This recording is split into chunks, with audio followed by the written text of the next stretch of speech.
Hello YouTube.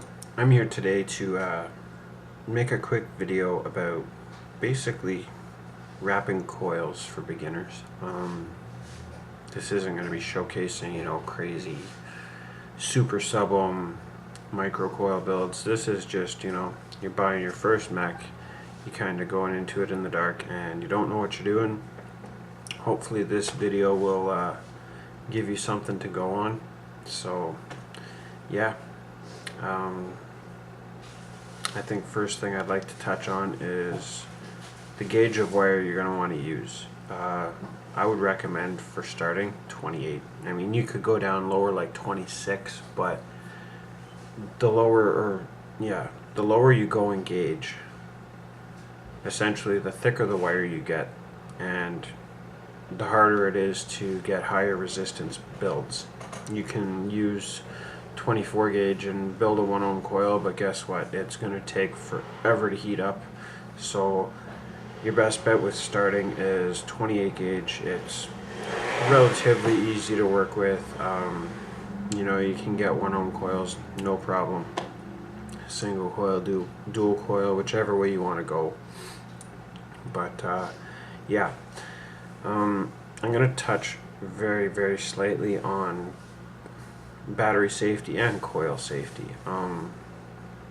As far as coil safety goes, when you build a coil, I think I already did the build for this, so I'm trying to remember what I said, but essentially you do not want the coil touching the deck or the inside of the chamber of the dripper or your K-fun, whatever you're building on. You don't want that coil touching anything metal other than the connectors. That's it.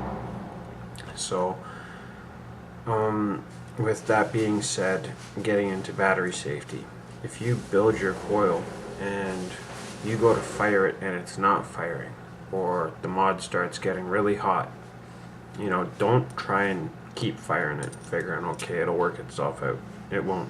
You've got a dead short somewhere, and if you keep trying to fire it, you're going to cause your battery to vent if you hadn't already. So yeah, I don't know, saying stuff like that, it really does make mechanical mods sound scary. They're not. I mean, mechanical mods can be every bit as safe as an Ego or as a Vamo or an iTaste SVD. It's just those devices have, safety fuses and circuitry all wired in, and a mechanical mod doesn't. So I mean, your safety in your mechanical mod is going to be right there, and you got to use it. So just don't be building 0.05 ohm builds. And I'd say, if for my personal advice, start off with around a 1 ohm coil, 0.9, and then as you learn more and you get better at it, you can work your way down and go as low as you want to go. But I wouldn't recommend personally going below 0.2. So there's no point in it. And if you start building coils, P. Busardo said this, but I totally agree. If you build coils and you put it on one of these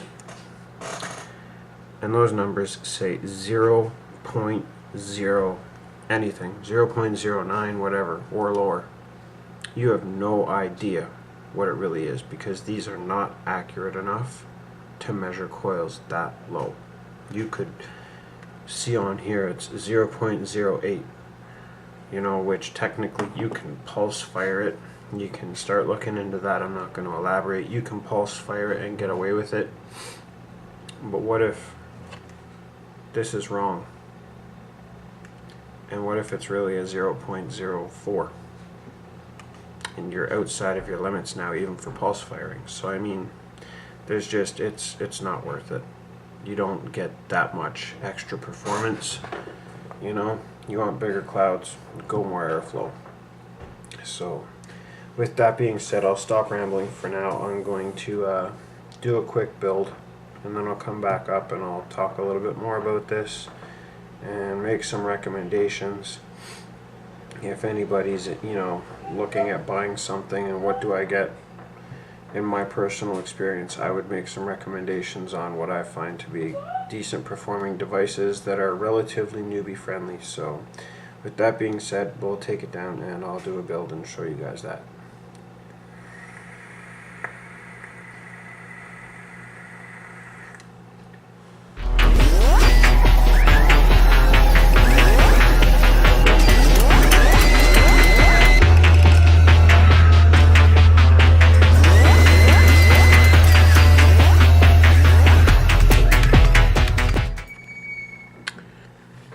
Okay, so here we are. What we're going to do now is we're actually going to put a build onto the dripping atomizer. And as I stated earlier, you're going to want to use 28 gauge Canthal if you're just starting. It's a good starting platform, I find. If you get into using the thicker wires right away, you're going to have some really low ohm builds, and I don't think that's really a wise idea if you're just starting out. So what I'm doing now is when I folded it over, it put a little crimp in the line, and I'm just trying to get rid of that because you want your wire to be as straight as possible. You could always just clip it, but it's still pretty easy to get rid of. So then what you're going to do, another crimp,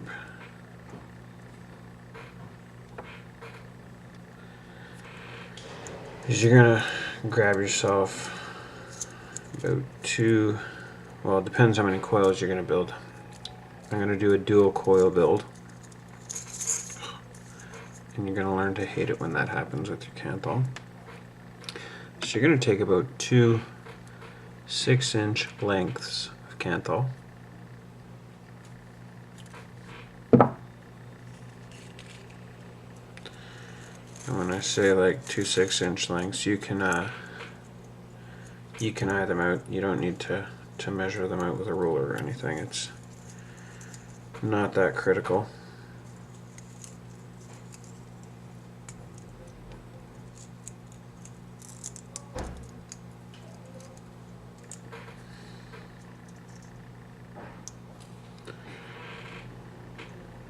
So you've got your two lengths of Canthal.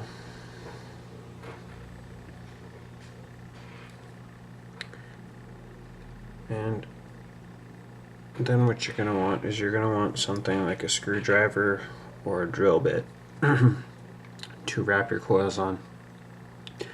I find these screwdrivers work great because you can hold it down with your thumb like this, and then get your wraps nice and tight up against the end of the screwdriver there. And the idea here is to just keep your wraps as close together without overlapping, and you want to keep tension on that wire so that you keep everything nice and tight, as tight as you possibly can, and you just start wrapping.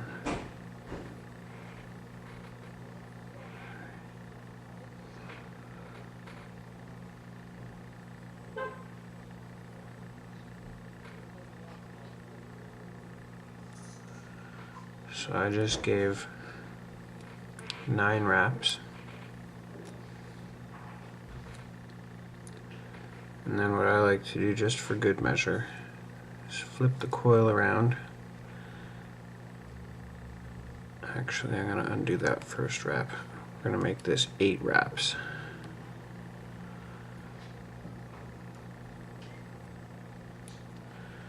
And then what you can do if you didn't get your wraps really super tight, there's an easy fix for that, and all you gotta do, where are we here, just throw your thumb over the coil like that so it's not going to spin, and grab the other end with your needle nose pliers and just give it a tug, and that'll pull all the slack out. If you want to, you can flip the coil around and do your other lead. It'll pull all the slack out, and you'll have a nice tightly wrapped coil.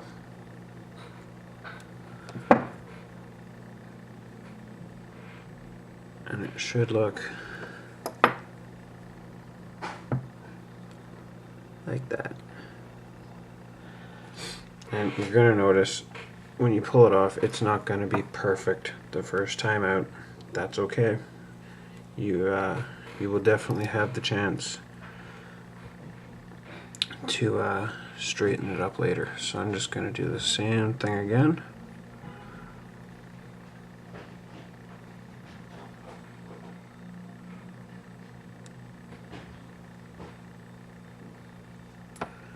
And again, I did 9 wraps, but I'm going to flip it around and I'm going to undo that first wrap.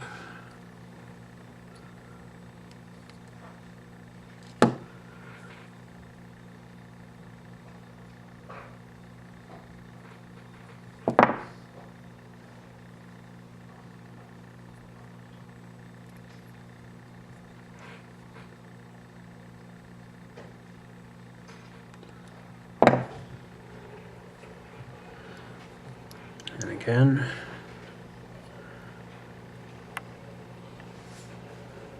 there's your coil. Now if you cannot get them looking that tight the very first time out, again, it's okay. The more you do it, the better you're going to get at it and the easier it's going to become.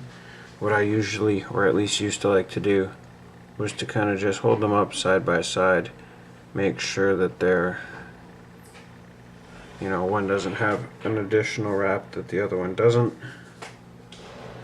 And actually, even though I'm pretty sure I got it right, one of these actually looks like it does.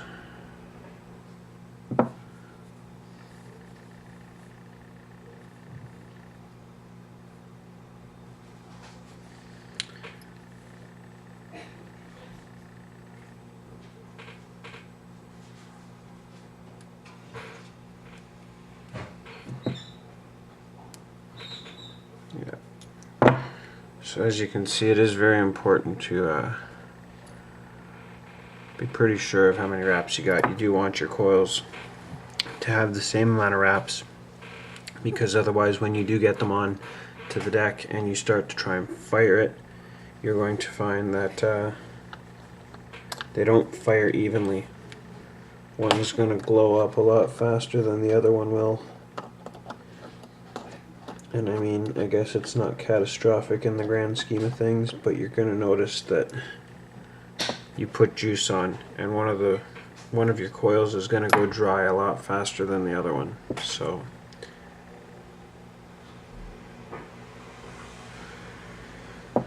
you can clip a little bit of the excess off. You only need your legs to be about that long, not terribly long, and it makes life a whole lot easier if you do leave one leg ever so slightly longer than the other.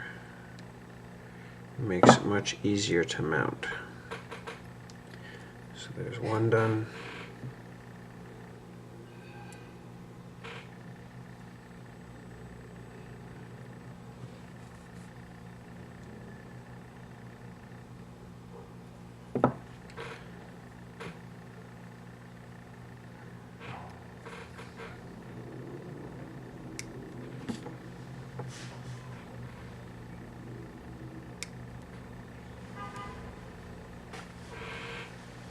And there's our second coil. And now, actually, if you'll excuse me for a sec, I'm going to get one extra screwdriver. I will be right back. Okay, I'm back. Got a second screwdriver. Oh, just took a vape. Got a little bit of clouds happening here. So then all that you really need to do to install these, I find it much easier if you use your screwdriver or your drill bit to keep them on. And you're just going to insert your legs through the holes in the posts. Now if you're doing a dual coil build, then once you get them installed, and I should say, I'll show you specifically in a minute up close, you don't want the legs sticking out really far from the posts. Just enough so that the coil's got clearance on all sides. It's not touching anything. Now I'm going to leave that there. I've only tightened down the negative lead on the outside. You're going to leave the positive loose, and you can bend your wires up if you like to give yourself some room to work with. And you're going to repeat the exact same process for the other side.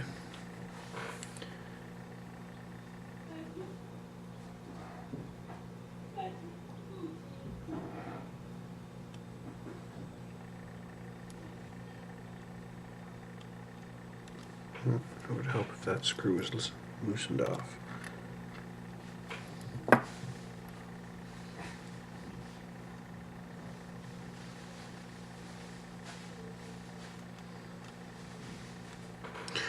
And it is important to remember when you're installing these that you want to have your legs, or your, I don't even know what you want to call it, the gap from the coil to the post, you want to keep it even on both sides. You don't want one coil to be sticking out way further than the other.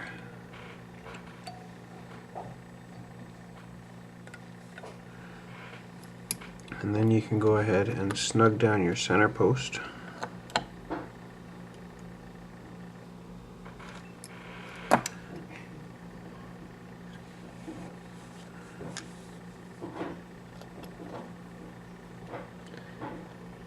And position your coils.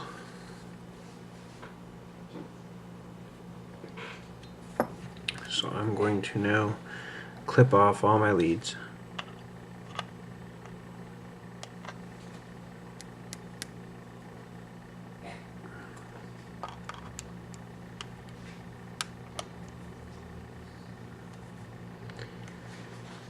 And when you're dealing with duals, you got to be careful when you get in here to clip these center post ones. You don't want to clip the coil itself on the opposite side of the lead that you're cutting. So just be careful what you snap. And this is what we've got so far. And by all means, that's, you know, not very pretty, but we're gonna tidy it up. So now you're gonna check your resistance, 0.86, so that you know once you see the reading, if it's jumping all over the place or if it's not reading anything, then there's probably a short in it somewhere, and you're going to want to go back, check all your connections, make sure that the coil is not touching down here on the deck, because the ultimate idea is you want those coils totally suspended, and the only thing they're touching is the posts. When you start touching the coils to the deck or to the inside of this lid, anything like that, they're going to short out and it's going to go bad. So we'll get into that in a few minutes when I touch on battery safety. But for the, actually, I better make sure that's going to actually,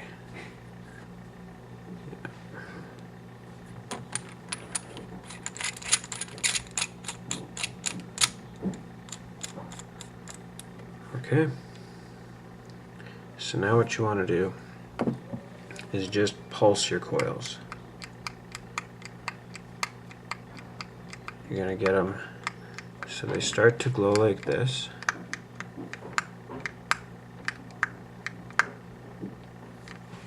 And then you're going to give them a squeeze.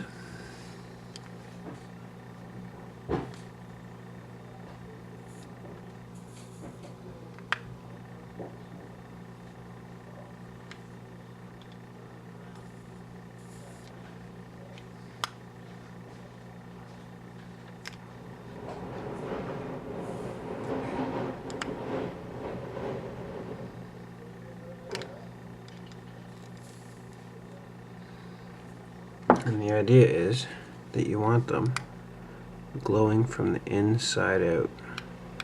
And I think I still have one that is uneven from the other, because as you can see, they're not glowing up completely in unison. But this is just a demonstrational build, so I'm not too worried about it. So from this point, if you're really into having neat and tidy looking coils, another thing you can do, and it also keeps it away from the outside of your top cap, is you put your screwdriver back in, and all I'm going to do, give a little shove, and you want to keep pressure on the coil itself, because then this way it's not going to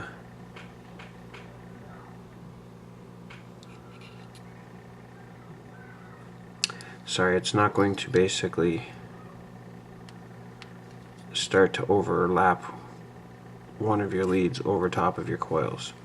And what that just did was it kind of centered them, if you see what I mean. They're more towards the center now. But if you do it with a set of pliers, you run the risk of, you know, damaging the coils, etc. If you do it this way, it gives it a nice clean look, and they're still centered. Actually, they're kind of starting to glow more in unison. Maybe I did get it right.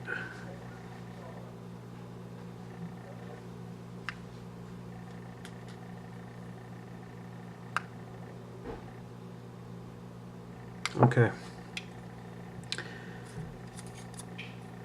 So now that you've got your coils on, you've cranked everything down, you know you're making good contact, you've aligned your coils. I don't know if you can really see how clear that is, but now there's no gaps in between them. They're nice and tight. So now you can go ahead and wick them. And for wick, if you're just beginning, there's a lot of different materials you can use out there for wick. I'm going to say keep it simple until you've mastered this and use something nice and easy. This is organic cotton, and this is about as easy as it gets. All you do is rip off a little piece, and you start to twist it, and you want to get the end twisted nice and tight. And then you're just going to feed one end, or the tight end I should say, through your coil and pull it through. You don't want it to be too tight and you don't want it to be too loose, so just kind of a nice happy medium. This is the part where it's, you know, really going to come down to preference on how you like to wick yours. So there's probably going to be some trial and error involved. Just be patient with it. You know, if you're starting to get too many dry hits, then maybe take your cotton out and put in one that's a little bit looser.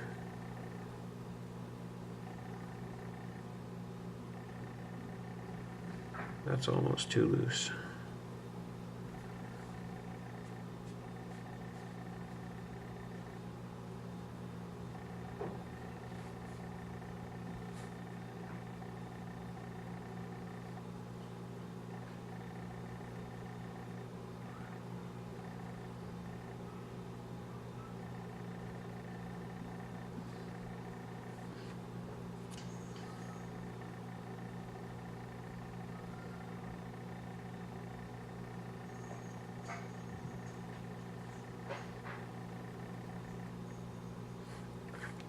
So now at this point,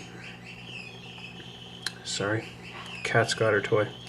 At this point, just for the sake of being redundant, you do not want to fire your device. You're just going to burn that cotton up like it's paper and have to start all over again. So yeah, Don't fire on the cotton when it's dry. I don't have scissors with me, so forgive me for not making a nice clean cut on my cotton here. But again, I'm probably not going to be using this build to vape on. I'm just using this to kind of demonstrate. So now what you got to do is you're going to take your cotton and you want to tuck it underneath the coils. You don't want to really cram it under there, just nice and loose,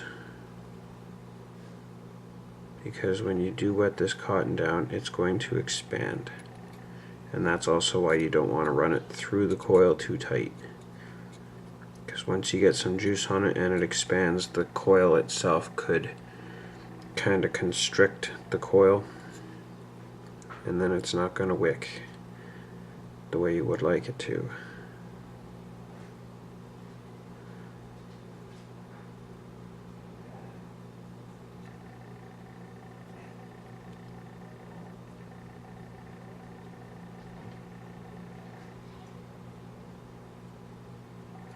You'll also have to forgive me if I'm making this look difficult. Usually I use a different tool to pack in the cotton. I don't have it with me at the moment, so I'm just kind of improvising here.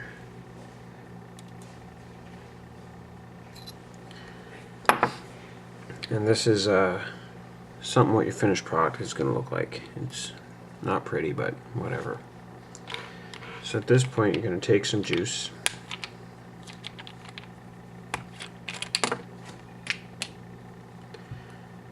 and just saturate your wicks.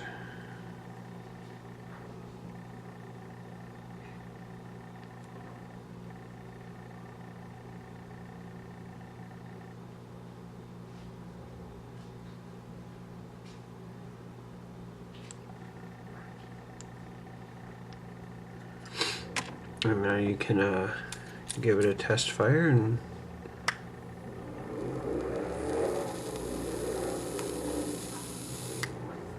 I see vapor.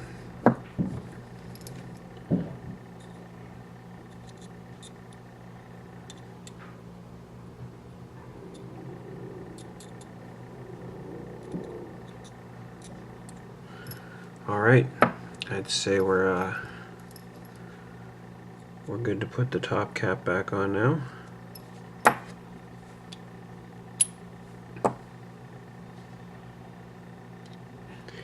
When you do put the top cap on, I don't know if you're going to be able to see it through there.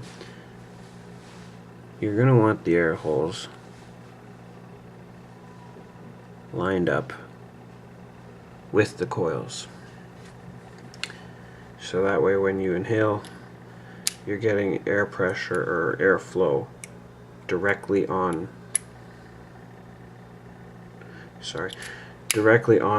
the cotton and the coil itself.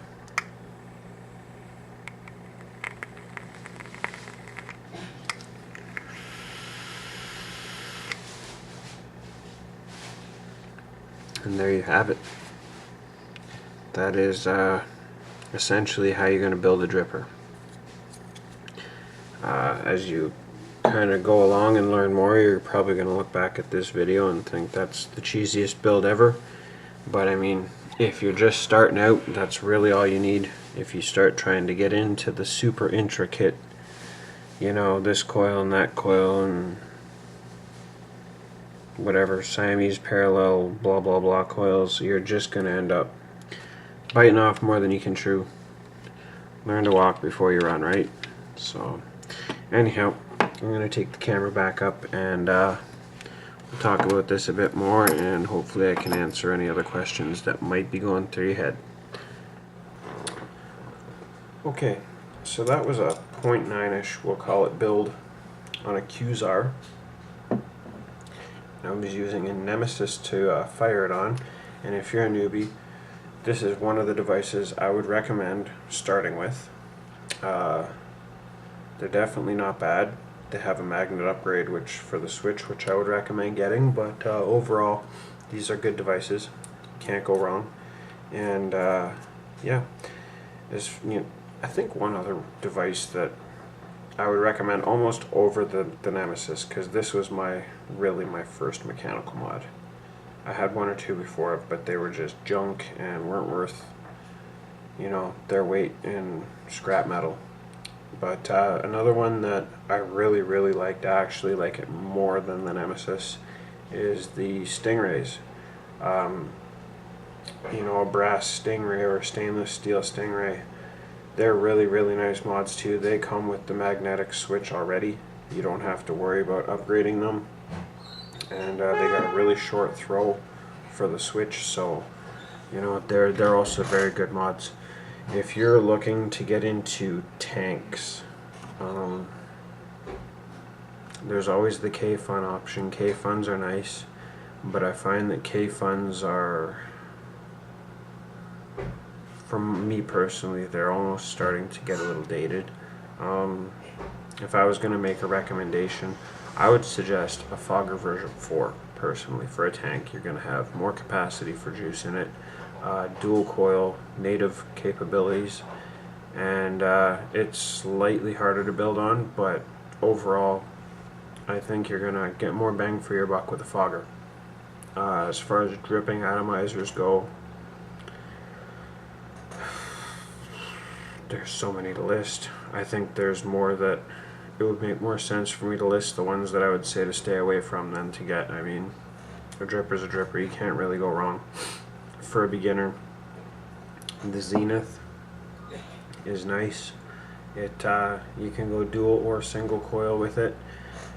A Stellaire, they're okay, but they've got the dual air holes, but they don't have a setup for single coil on the Stellaire, or at least the one that I have. I have a clone, so I mean you're kind of stuck to dual coils with that one. So I would I'd suggest a Zenith version 2. It's a nice easy deck to build on. It's decent quality, so if you're looking for a decent starter, you know, a brass Stingray with a Zenith version 2, there's my recommendation for you. I mean, there's lots of others out there. I'm sure there's some people would prefer, but you know, until you know really what you want, take it with a grain of salt. But yeah, I mean, there's building coils. It's relatively easy. It's just getting the first few under your belt. Don't focus on making them pretty. That comes in time. All you want is functional. So, you know, if the build that I just did, if you can't get it looking like that your first one out, hey, if you can throw cotton in it and you can vape on it and it suits your fancy, who cares what it looks like? I mean, unless you're tearing the top cap off and taking pictures to post online to brag about it, really, who's ever going to see it, right? It's just a metal wrap or a wire wrap around some cotton. So if it works for you, then, you know, why screw with it?